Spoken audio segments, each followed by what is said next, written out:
Hello everyone. इस video clip में हम बात करेंगे भारत के राष्ट्रपति से संबंधित इंपॉर्टेंट आर्टिकल। वर्तमान में 15वें नंबर की भारत की राष्ट्रपति जो हैं द्रौपदी मुर्मू हैं। जैसा कि आपको पता होगा कि भारतीय संविधान का भाग 5 संघ से संबंधित है। इसमें अनुच्छेद 52 से लेकर 151 तक शामिल किया गया है। इसके अंतर्गत कार्यपालिका, संसद, संघ की न्यायपालिका शामिल हैं और कार्यपालिका के अंदर ही राष्ट्रपति, उपराष्ट्रपति, पीएम और मंत्रिपरिषद शामिल होते हैं। तो इसमें हम देखेंगे राष्ट्रपति से संबंधित इंपॉर्टेंट आर्टिकल। इसके लिए आपको छोटा सा एक ट्रिक याद करना है। पकानी, कोका, दुयु, दसम, सारे अक्षर एक एक शब्द को बनाएंगे। ये लगातार अनुच्छेद 52 से लेकर 61 तक हैं, तो याद करना आसान हो जाएगा। प से पद, का से कार्यपालिका का प्रधान, नी से निर्वाचन, को से कोटा और का से कार्यकाल, दू से दोबारा, योग से योग्यता, द से पद के लिए शर्तें, स से शपथ और म से महाभियोग। याद करना काफ़ी आसान हो जाएगा।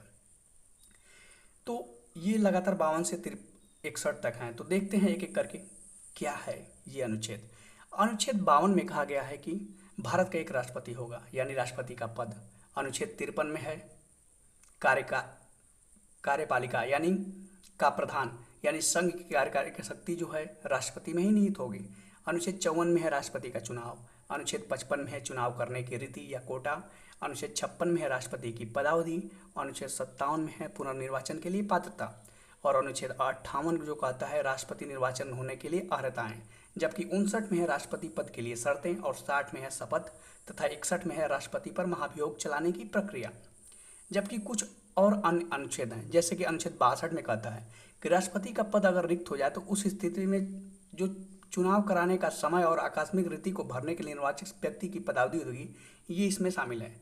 जबकि 72 में राष्ट्रपति को क्षमादान की शक्ति है तथा 74 में राष्ट्रपति को सहायता और सलाह देने के लिए मंत्रिपरिषद है। और अनुच्छेद 75 में मंत्रिपरिषद के बारे में प्रावधान यानी कि पीएम के बारे में है। और अनुच्छेद 76 में है भारत का महान्यायवादी। वर्तमान में जो भारत के 16वें नंबर के महान्यायवादी हैं आर वेंकट रमणी हैं। जबकि 77 में भारत सरकार के कार्यों का संचालन है। और 78 में राष्ट्रपति को जानकारी देने आदि के संबंध में प्रधानमंत्री के कर्तव्य हैं। जबकि अनुच्छेद 111 जो है राष्ट्रपति को संसद द्वारा पारित विधेयकों पर अपनी सहमति देने या न देने का अधिकार होता है। हालांकि पहली बार तो ये पुनर्विचार के लिए भेज सकती है, दोबारा अगर संसद भेजेगा तो इसे सहमति देनी ही पड़ेगी, यानी कि राष्ट्रपति को पूर्ण वीटो का पावर नहीं है। और अनुच्छेद 123 कहता है अध्यादेश जारी करने की शक्ति। तो ये थे इंपॉर्टेंट आर्टिकल्स। थैंक्स।